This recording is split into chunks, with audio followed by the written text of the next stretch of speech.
India बोल रहा है मैं आज की सबसे पहली खबर मोदी 2.0 के आखिरी बजट की, जिसमें लोक लुभावन वायदे तो नहीं किए गए, लेकिन नए भारत का बजट इसे कहा जा रहा है और कहा जा रहा है देश को विकास के पथ पर तेजी से आकर लेकर जाएगा। जल्दी से आपको तस्वीरें दिखाते हैं जब आज वित्त मंत्री निर्मला सीतारमण बजट लेकर संसद में पहुंची। हालांकि इसका डिजिटलीकरण कर दिया गया है। पहले बहुत मोटी फाइल हुआ करती थी, लेकिन अब डिजिटल तरीके से इसे पेश किया जाता है, इसलिए एक हाथ में डिजिटल आपको टैबलेट नुमा का जो चीज है वो आपको निर्मला सीतारमण के हाथ में दिखेगी। कहा जा रहा है ये बजट पीएम मोदी के सपनों को साकार करने वाला बजट है। वित्त मंत्री ने अपने बजट में पीएम मोदी के विकसित भारत के उन 4 स्तंभों का जिक्र किया जिसके भरोसे मोदी हैट्रिक की गारंटी दे रहे हैं। पीएम मोदी की 4 जातियों पर निर्मला सीतारमण का खास फोकस इस बजट में नजर आया है। प्रधानमंत्री अपनी 4 जातियां गिनवाते हैं। वो 4 जातियां क्या है? किसान, गरीब, युवा और महिला की बात। 10 साल में 25 करोड़ लोगों को गरीबी रेखा से बाहर निकालने का दावा किया गया है। 10 साल में उच्च शिक्षा में महिला नामांकन 28% बढ़ा है। कौशल भारत मिशन के तहत 1.4 करोड़ युवाओं को प्रशिक्षित करने का दावा इसमें किया गया है। पीएम किसान योजना निधि से 11.8 करोड़ लोगों को आर्थिक मदद देने की बात भी इसमें कही गई है, यानी कि फायदा आम लोगों तक पहुंचाएगा। पीएम मोदी की 4 जाति को लेकर वित्त मंत्री निर्मला सीतारमण ने क्या कहा, आपको सुनवाते हैं। As our Prime Minister firmly believes, we need to focus on 4 major castes. They are Garib, Mahilayeं, Yuva and Annadata. Their needs, their aspirations and their welfare are our highest priority. The country progresses when they progress. Their empowerment and well-being will drive the country forward. प्रधानमंत्री के ज्ञान जाति से एक तरह से विपक्ष को काउंटर करने की कोशिश बीजेपी ने की है। आपको बता दें कि कांग्रेस सहित तमाम विपक्षी दल जब जातिगत जनगणना के मुद्दे पर केंद्र सरकार को निशाने पर ले रहे थे, तब प्रधानमंत्री मोदी ने इसकी खूब आलोचना की थी। उन्होंने कहा था कि जातिगत राजनीति करके देश को गर्त में धकेलने का काम आज तक किया जाता रहा है और इसे बदलने की जरूरत है।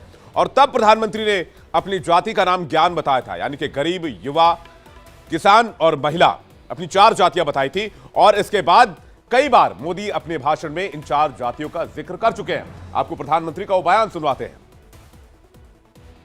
मेरे लिए देश में 4 जातियां ही सबसे बड़ी जातियां हैं। और जब मैं इन 4 जातियों की बात करता हूं, हमारी नारी शक्ति, हमारी युवा शक्ति, हमारे किसान और हमारे गरीब परिवार। आमतौर पर कोई भी सरकार जब चुनाव में जाती है तो चुनाव में जाने से पहले लोक लुभावन बजट पेश किया जाता है, लेकिन मोदी सरकार कॉन्फिडेंट है और मोदी सरकार के अंतरिम बजट में ऐसा कुछ भी नहीं दिख रहा है। ना तो मिडिल क्लास को कोई टैक्स में किसी तरह की रिबेट मिली है, वो टैक्स कंटिन्यू किया गया है, और ना ही किसी तरह की कोई रेवड़ी देखने को मिली है। पूरा फोकस प्रधानमंत्री की 4 जातियों पर दिखा है, जिसका जिक्र प्रधानमंत्री अभी कर रहे थे। वित्त मंत्री निर्मला सीतारमण ने कहा कि पिछले 10 साल में 25 करोड़ लोगों को गरीबी से मुक्ति दिलाई, जो मोदी सरकार की एक बहुत बड़ी उपलब्धि के तौर पर देखी जा रही है, क्योंकि इसका पैमाना हेल्थ, एजुकेशन और स्टैंडर्ड ऑफ लिविंग है। इसका मतलब यह हुआ कि लोगों को अच्छी सेहत मिल रही है, अच्छी एजुकेशन मिल रही है, इसके साथ ही रहन सहन का स्तर भी देश में बेहतर हुआ है। वित्त मंत्री के अंतरिम बजट पेश करने के बाद पीएम मोदी ने कहा कि उनकी सरकार एक बड़ा लक्ष्य तय करती है, उसे हासिल करती है और फिर उससे भी बड़ा लक्ष्य तय करती है और उसको हासिल करने के लिए काम करती है। प्रधानमंत्री का बयान आपको सुनवाते हैं। साथियों, हम एक बड़ा लक्ष्य तय करते हैं, उसे प्राप्त करते हैं और फिर उससे भी बड़ा लक्ष्य अपने लिए तय करते हैं। पीएम मोदी समेत बीजेपी के एक कार्यकर्ता, नेता पूरी तरह से भरोसेमंद दिख रहे हैं कि इस बार तीसरी बार भी मोदी सरकार ही बनने जा रही है और यह भरोसा बजट में रिफ्लेक्ट होता है। बजट से पहले के पीएम के संबोधन और बजट के दौरान वित्त मंत्री के भाषण में भी यह भरोसा दिखा, जहां दोनों ने कहा कि जुलाई में मोदी सरकार पूर्ण बजट पेश करेगी। और यह भरोसा पीएम मोदी की उन 4 जातियों की वजह से है जिसकी काट फिलहाल विपक्ष के पास दिखाई नहीं देती है। महिलाएं और युवा मतदाता प्रधानमंत्री नरेंद्र मोदी के विशेष समर्थक वर्ग के तौर पर देखे जा रहे हैं। एक नया वोट बैंक उभर रहा है इन्हीं 4 कैटेगरीज में। 2014 और 2019 के लोकसभा चुनाव में बीजेपी की जीत में महिलाओं और युवा वोटर्स की बहुत अहम भूमिका रही है। वहीं पिछले 3 राज्यों के चुनाव को अगर आप देखेंगे तो इसमें प्रचंड जीत में महिलाओं की भागीदारी, युवा वोटर्स की बढ़ चढ़कर भागीदारी बीजेपी के पक्ष में जाती नजर आई है और यह बात आंकड़ों से रिफ्लेक्ट होती है। और लोकसभा चुनाव में भी बीजेपी को उम्मीद है कि आधी आबादी के दम पर, युवाओं के दम पर मिशन 400 कामयाब होने जा रहा है। वित्त मंत्री ने अपने बजट में महिलाओं को लेकर जो बड़ी बातें की हैं वो अब आपके सामने रखते हैं। महिलाओं पर क्या फोकस किया गया, जल्दी से देखते हैं। महिलाओं को आत्मनिर्भर बनाने की कोशिश की जा रही है सरकार की तरफ से। 1 करोड़ महिलाएं लखपति दीदी बन चुकी हैं। 3 करोड़ महिलाओं को लखपति दीदी बनाने का लक्ष्य है। 9 से 14 साल की बच्चियों को सर्वाइकल कैंसर वैक्सीन का टीका लगाया जाएगा। आंगनबाड़ी केंद्रों को अपग्रेड किया जाएगा। सभी आंगनबाड़ी और आशा कार्यकर्ता को आयुष्मान भारत योजना में शामिल किया जाएगा, यानी कि आंगनबाड़ी के कार्यकर्ताओं को आयुष्मान कार्ड दिया जाएगा जिससे 5 लाख रुपए तक का मुफ्त इलाज उनका किया जा सके। आपको बता दें कि देश में करीब 83 लाख महिला स्वयं सहायता समूह है, जिनमें 9 करोड़ महिलाएं जुड़ी हुई हैं, जो आत्मनिर्भर बनी है इन समूहों की वजह से। सरकार ने इन्हीं स्वयं सहायता समूहों से जुड़ी महिलाओं की इनकम बढ़ाने के लिए लखपति दीदी योजना की शुरुआत की थी और अब तक 1 करोड़ महिलाओं को इसका लाभ मिल चुका है। लखपति दीदी उन महिलाओं को कहा जाता है जिनकी प्रति परिवार सालाना इनकम कम से कम 1 लाख रुपए होती है। और पिछले साल वाराणसी के सेवापुरी में चंदा देवी नाम की लखपति दीदी को पीएम मोदी ने चुनाव लड़ने का ऑफर भी दिया था। आपको वो तस्वीरें दिखाते हैं, बहुत पुरानी नहीं है, चूंकि तारीख बदल गई, साल बदल गया, इसलिए पिछले साल कहना पड़ रहा है। देखिए, जब प्रधानमंत्री वाराणसी के दौरे पर थे तब ये बातचीत सामने आएगी।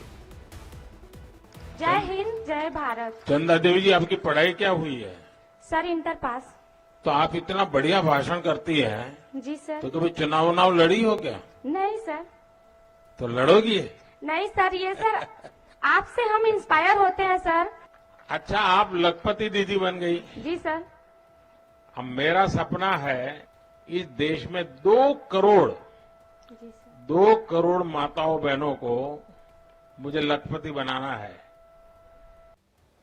देश में महिलाओं को आर्थिक मोर्चे पर मजबूत करने के साथ ही पीएम मोदी ने पिछले 10 साल में किसानों के लिए कई योजनाएं शुरू की हैं। मोदी सरकार का खास ध्यान देश के किसानों और कृषि की दशा सुधारने पर है। किसान सम्मान निधि भी मोदी सरकार की ही देन है, जिसके तहत हर किसान के खाते में 6,000 रुपए सालाना आते हैं। हालांकि लोकसभा चुनाव में उतरने से पहले मोदी सरकार ने अंतरिम बजट में किसानों के लिए कुछ खास ऐलान तो नहीं किया है, लेकिन निर्मला सीतारमण ने अपने भाषण में अन्नदाताओं का खास तौर पर जिक्र किया। बजट में किसानों को लेकर क्या रहा, अब वित्त मंत्री के जरिए आपको सुनवाते हैं। Farmers are our annadata. Every year under PM Kisan Samman Yojana, direct financial assistance is provided to 11.8 crore farmers. Crop insurance is given to 4 crore farmers under PM Fasal Bima Yojana. अब आपको बता दें कि वित्त मंत्री के रूप में निर्मला सीतारमण का एक छठा और मोदी सरकार के कार्यकाल का दूसरा और आखिरी बजट था। चुनाव के बाद सरकार बनने के बाद तक अंतरिम बजट देश की वित्तीय जरूरतों को पूरा करता रहेगा। नई सरकार बनने के बाद पूर्णकालिक बजट पेश किया जाएगा और तब उसे पूर्ण बजट माना जाएगा। मोदी सरकार के आखिरी बजट में रेलवे को 2 करोड़ 52 लाख रुपए मिला है। बात रेलवे की, इस पर रेल मंत्री अश्विनी वैष्णव का बयान भी आया। उन्होंने प्रधानमंत्री के रेलवे को विजन को लेकर क्या कुछ कहा है, रेल के विकास को लेकर क्या कुछ कहा है, आपको अश्विनी वैष्णव का बयान सुनवाते हैं। मोदी जी ने 10 साल में इतना फोकस दिया है रेलवे पे कि जहां ग्रॉस बजटरी सपोर्ट भारत सरकार के बजट से जो फंड्स आता था 15,000 करोड़ के आसपास आता था, वो आज 2.5 लाख करोड़ 2,52,000 करोड़ किया। क्या आप भी चाहते हैं कि आपके घर का बिजली बिल 0 हो जाए? क्या आप भी चाहते हैं कि आपके घर का बिजली बिल 0 हो जाए, आपकी जेब पर कोई बोझ ना पड़े, 300 यूनिट फ्री में बिजली मिले? तो इसका भी जिक्र आज के बजट में किया गया है। फॉर्मूला क्या है वो मैं आपको बताने जा रहा हूं। दोस्तों के साथ, फ्रेंड्स के साथ ये शेयर भी कर दीजिएगा। लोकसभा में आज वित्त मंत्री निर्मला सीतारमण ने मोदी सरकार का अंतरिम बजट पेश किया, जिसमें वित्त मंत्री ने 300 यूनिट फ्री बिजली की घोषणा कर दी है। अभी तक आपने चुनावी वायदों में ही फ्री बिजली के वायदे सुने होंगे, लेकिन पहली बार किसी सरकार ने अपने बजट में फ्री बिजली की घोषणा की है। लोकसभा में पहले वित्त मंत्री का बयान सुनिए, उसके बाद फॉर्मूला मैं आपको बता दूंगा। Rooftop solarization and muft bijli. Through rooftop solarization, 1 crore households will be enabled to obtain up to 300 units free electricity every month. This scheme follows. Following benefits are expected.